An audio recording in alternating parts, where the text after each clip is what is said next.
और चलिए आगे बढ़ते हैं और अब बात ट्रांसफर पॉलिसी की करते हैं। दरअसल मध्य प्रदेश में अब ट्रांसफर पॉलिसी में बड़ा बदलाव किया जाएगा। अब जिला स्तर पर ट्रांसफर के फैसले होंगे। तो एमपी स्कूल शिक्षा विभाग ने ये बदलाव किया है। 7 से 16 जून तक प्रभारी मंत्रियों को यह अधिकार दिया गया है कि जो भी शिक्षक अपना ट्रांसफर चाहते हैं वो प्रभारी मंत्रियों से अपना ट्रांसफर आवेदन उन्हें दे सकते हैं। ऑफलाइन ट्रांसफर ऑर्डर प्रतिबंधित कर दिए गए हैं। सिर्फ ऑनलाइन ही ट्रांसफर होंगे, ऑनलाइन ही स्थानांतरण आदेश पारित होगा। देखिए 10 से कम नामांकन वाली स्कूलों से ही ट्रांसफर नहीं होगा। देखिए 10 से कम जो नामांकन वाली स्कूल है वहां से ट्रांसफर नहीं किया जाएगा। तो ये बड़ा बदलाव मध्य प्रदेश में ट्रांसफर नीति पर। और इस खबर पर ज्यादा जानकारी लेंगे, सूरज शर्मा हमारे साथ लाइव जुड़ रहे हैं। सूरज, हमने देखा है कि सबसे ज्यादा आवेदन स्कूल शिक्षा विभाग में ही ट्रांसफर के आए थे। ऐसे में एक बड़ा फैसला, अब प्रभारी मंत्रियों की पावर बढ़ने जा रही है।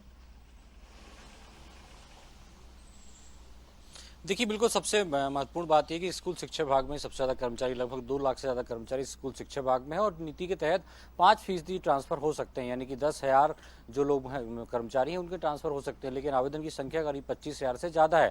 ऐसे में स्कूल शिक्षा विभाग ने कहीं न कहीं प्रभारी मंत्रियों को भी पावर दी है। तबादला नीति में सिर्फ शिक्षकों के तबादला नीति में संशोधन किया है और अब प्रभारी मंत्री के अनुदान के आधार पर जो कलेक्टर है वो लोकल है, जिला स्तर के, जिले के अंदर शिक्षकों के ट्रांसफर कर सकेंगे। इसके साथ ही जिनका जो रिटायरमेंट है वो 1 साल बचा है उनका ट्रांसफर नहीं किया जाएगा, क्योंकि अंतिम 1 साल के दौरान ही कहीं कहीं उनको प्रिविलेज दिया जाता है कि वो अपने जिस स्थान पर पोस्टिंग है वहां पर रहें। इसके साथ ही जो 10 नामांकन की से भी कम संख्या है उनके ट्रांसफर भी इस स्कूल से नहीं होंगे। तो ट्रांसफर पॉलिसी में संशोधन किया गया और समय भी बढ़ाया गया। अब 7 तारीख से 16 जून तक, यानी पहले जो अंतिम तारीख थी वो 10 जून थी, अब 7 दिन और बढ़ाया गया है, यानी 16 जून तक अब स्कूल शिक्षा विभाग के ट्रांसफर हो सकते हैं। जी, निश्चित तौर पर सूरज, तमाम जानकारी के लिए आपका बहुत शुक्रिया।